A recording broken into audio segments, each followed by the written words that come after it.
Assalamualaikum warahmatullahi wabarakatuh. Perkenalkan, nama saya Yunita Alia Utami. Saya akan membahas tentang bentuk-bentuk hadis dan kehujahan hadis serta fungsinya. Sebelum membahas tentang bentuk-bentuk hadis, apa sih pengertian hadis itu? Secara bahasa, hadis atau al-hadis berarti baru, yaitu al-jadidu min syai'a, sesuatu yang baru, dan lawan katanya yaitu al-khodim, sesuatu yang lama. Adapun bentuk-bentuk jamak dari al-hadis seperti hidas, hudasa, dan hudus.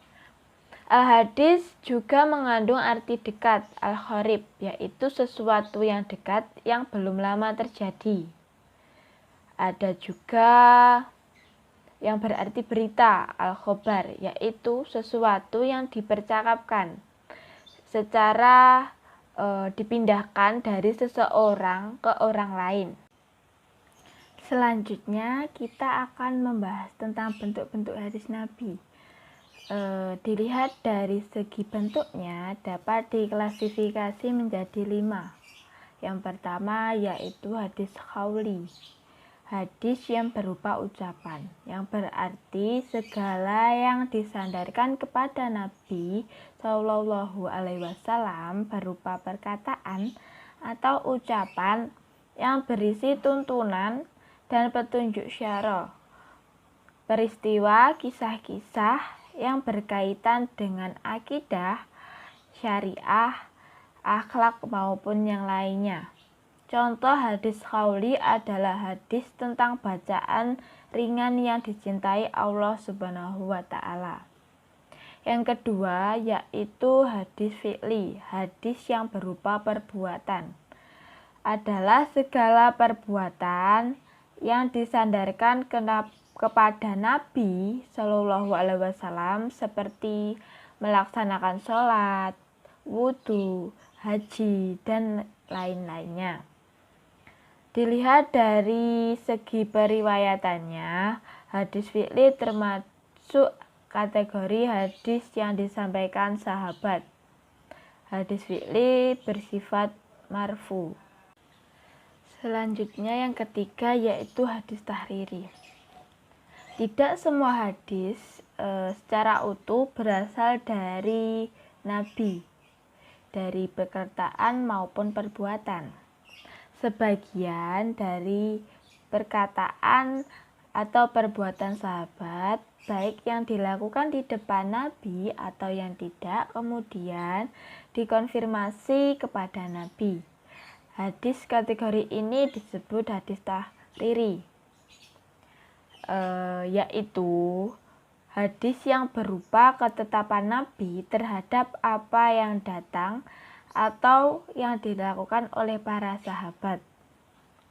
Abdul Wahab Khalaf dalam bukunya Ilmu Usul Al-Fiqih menyatakan hadis tahriri adalah penetapan Rasulullah Shallallahu Alaihi Wasallam atas sesuatu yang dilakukan sahabat, baik berupa ucapan maupun perbuatan, dengan cara mendiamkannya, tidak menunjukkan tanda-tanda ingkar, menyetujui dan menganggapnya baik. Yang keempat yaitu hadis ahwali, hadis yang berupa hal ihwal Nabi yang berkenaan dengan fisik, sifat-sifat dan kepribadiannya. Ada 2 hal yang tergolong hadis ahwali. Yang pertama yaitu hal yang bersifat psikis, personalitas yang tercermin dalam sikap dan tingkah laku keseharian Nabi, seperti cara bertutur kata, makan, minum, menerima tamu, bergaul bersama masyarakat, dan yang lainnya. Yang kedua yaitu hal yang berkenaan tentang fisik Nabi, misalnya tentang wajah, warna kulit, tinggi badan. Yang kelima yaitu hadis Hami, hadis yang berupa cita-cita. Hadis Hami yaitu hadis yang berupa hasrat Nabi yang belum terrealisasikan. Hadis Hami belum terwujud, tetapi masih berbentuk keinginan yang pelaksanaannya akan dilakukan pada masa sesudahnya. Seperti keinginan Nabi berpuasa pada masa tanggal 9 Asyura. Dalam riwayat Ibnu Abbas dinyatakan bahwa ketika Nabi berpuasa pada hari Asyura dan memerintahkan para sahabat untuk berpuasa, mereka berkata, "Wahai Nabi, hari ini adalah hari yang diagungkan oleh orang-orang Yahudi dan Nasrani."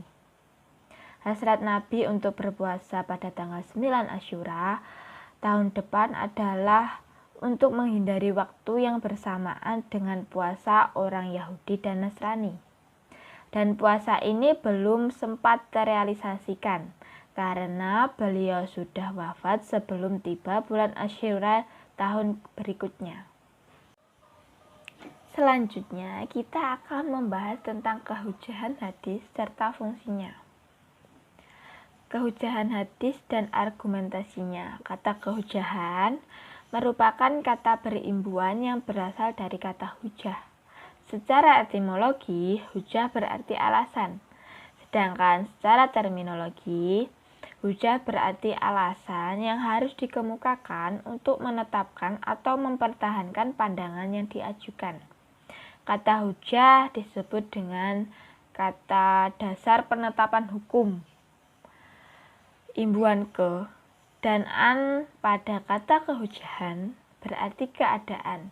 Dengan demikian, kata kehujahan berarti keadaan dari alasan yang dikemukakan, keadaan dari alasan yang dijadikan sebagai dasar penetapan hukum.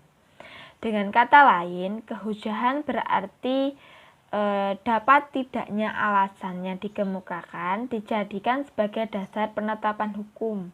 Dengan demikian, kehujahan hadis maksudnya adalah dapat tidaknya hadis dijadikan alasan dasar dalam penetapan hukum Islam.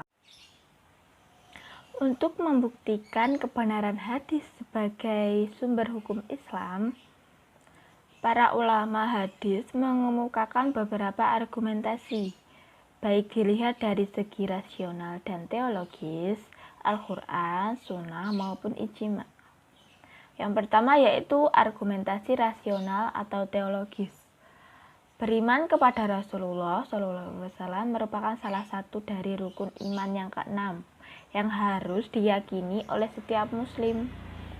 Keimanan ini diperintahkan oleh Allah dalam Al-Quran agar manusia beriman dan bertakwa serta menaati Nabi. Bila seseorang mengaku beriman kepada Rasulullah, maka konsekuensinya yaitu menerima segala sesuatu yang datang darinya yang berkaitan dengan urusan agama. Karena Allah telah memilihnya untuk menyampaikan syariatnya kepada umat manusia. Dengan demikian, menerima hadis sebagai hujah merupakan bagian yang tidak dapat terpisahkan dari keimanan seseorang. Apabila ia tidak menerima hadis secara hujah, maka halnya ia tidak beriman kepada Rasulullah. Yang kedua yaitu argumentasi Al-Quran. Di dalam Al-Quran dijelaskan bahwa Nabi Muhammad SAW memiliki peran yang sangat penting dalam kaitan dengan agama. Beliau diberi tugas untuk menjelaskan Al-Quran sebagai suri tauladan yang wajib diikuti umat manusia. Di samping itu, umat manusia, umat Islam, wajib mempercayai dan menerima segala yang disampaikan oleh Rasul yang dijadikan sebagai pedoman hidup mereka. Yang ketiga yaitu argumentasi hadis. banyak hadis yang menggambarkan tentang pentingnya taat kepada Nabi Muhammad SAW. Di antaranya adalah pesan Rasul agar menjadikan hadis sebagai pedoman hidup di samping Al-Quran. Bila umat Islam berpegang teguh kepada dua sumber ini, maka mereka akan selamat. Nabi pun bersabda, "Aku tinggalkan dua pusaka pada kalian. Jika kalian berpegang teguh pada keduanya, niscaya tidak akan sesat, yaitu kitab Allah Al-Quran dan sunnah Rasulnya Al-Hadis." Sekian pembahasan saya tentang bentuk-bentuk hadis Nabi dan kehujahan hadis serta fungsinya.